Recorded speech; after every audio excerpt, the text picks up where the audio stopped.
Okay, so we're going to take our charcoal as if we were drawing something, and we're going to just see how thick a line we can make just with the charcoal on its end, and then release the amount of pressure and see how pale and thin and light a line you can draw with it, with the same piece of charcoal. So what I'm trying to show you with this is the beauty of the charcoal is you can create an enormous variety of marks. So let's just try it again, but this time we'll just do a straightish line. So we'll go from a very, very pale light contact with the paper, so you're only just touching it, as light and as pale as you can make, and then gradually increase the pressure until you get a really thick, velvety, dark line. Okay? Now, in the course of drawing, you want to do a silhouette of a shape, so you would just use the edge of the charcoal. The charcoal, you'll find you'll have to turn it, because you can get a very fine edge, or you can, if you get it at a certain angle, it will just do a chunky line. So be aware that if you look at it, I mean, mine's worn to a kind of diagonal, and I can work on the point and get quite a lot of control with the marks I'm making. So just explore that for a minute. Now, the other thing that in describing anything cylindrical, so I just want you to imagine, that you've got a sphere in front of you, a round sphere, and you've got a light source, i.e. the window or an electric light coming from the right, like this. I'm just putting this arrow in. And you're going to draw this sphere without doing an outline. So you're going to start by just making a few marks to indicate the top of the sphere and maybe the side of the sphere. And then you'll come down here to the bottom of the sphere, and you might do a slightly stronger, more velvety line. Then we're going to start to use what we call tone or shading across this sphere to begin to make it into a solid. So down here at the bottom where the light can't get to, obviously it's going to be darker. Just leave a little gap between where you're shading in and the little line you drew. Don't go right up to the line at this point. Then come round to more towards the top and the middle, and just make your shading very light as you go across. So it's going from dark to slightly lighter, a lighter tone.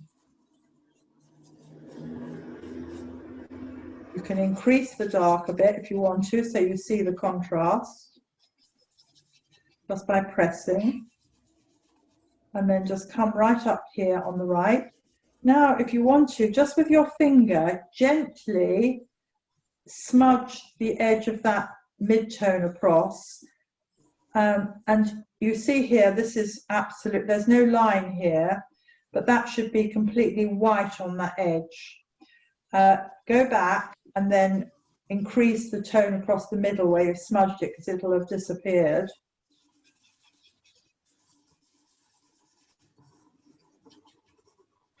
Right.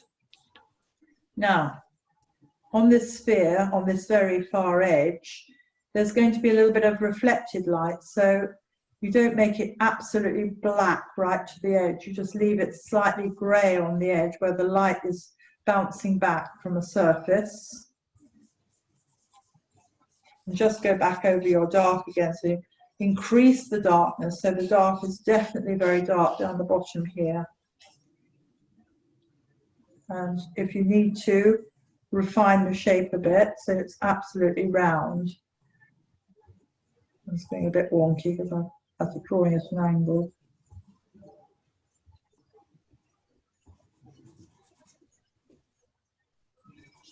Right, so almost got there. Now, as well as trying to draw this sphere and make it look convincing as a three-dimensional form, it's a good idea to put in a little tiny indication of cast shadow at the bottom, because the light, when you usually you'll get some sort of cast shadow created if you've got a strong light source. So you'll get a cast shadow that kind of echoes the shape of what it's being cast by. So in this case, it's a ball. So this is slightly rounded, this cast shadow. And as the cast shadow gets up to the object, it gets darker. As it gets away from the object, it is much paler, the actual shadow or that is being cast. Can you see that? Mm-hmm. Right, now, I hope you both got rubbers with you, because you will need them. You can rub charcoal out. There's also another nice thing you can do, which I'd like you to just draw another circle. Just do it freehand, you know, just draw a circle.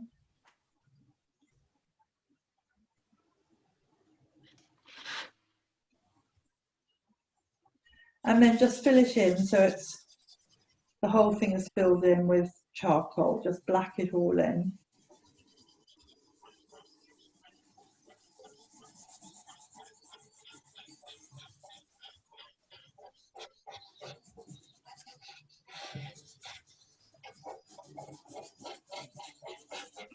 Remember, you can turn your board if you need to, so you never should feel uncomfortable when you're drawing. You know, turn your book or turn whatever you're working on, whatever surface you're actually working on.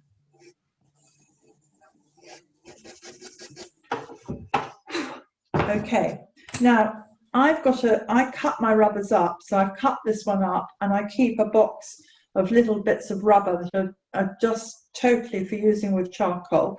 And what it will allow me to do is to lift out a little bit, so I can create a highlight on my ball here with my rubber. So I'm actually using the rubber as a drawing instrument.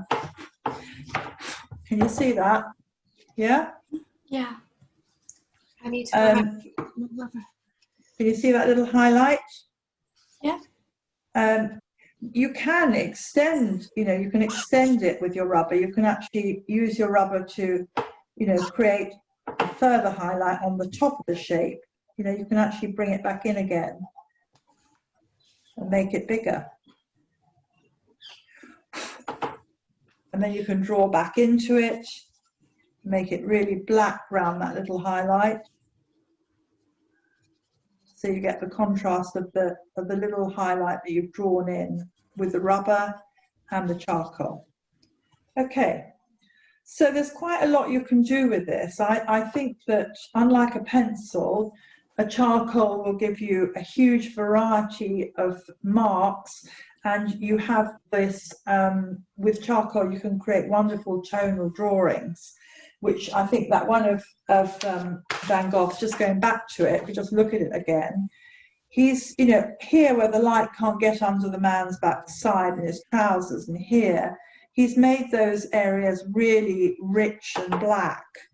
And he's also used the lines to in an expressive way around the leg. So, you know, you might have a curving shape. So I'm just going to draw one here. And you can actually use line round the shape to emphasize what's going on the form. So if it's a round shape, you might use some little rounded lines going round it.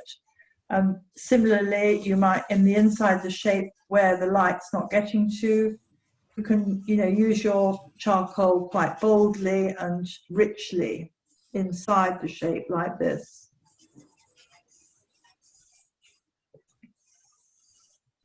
Okay,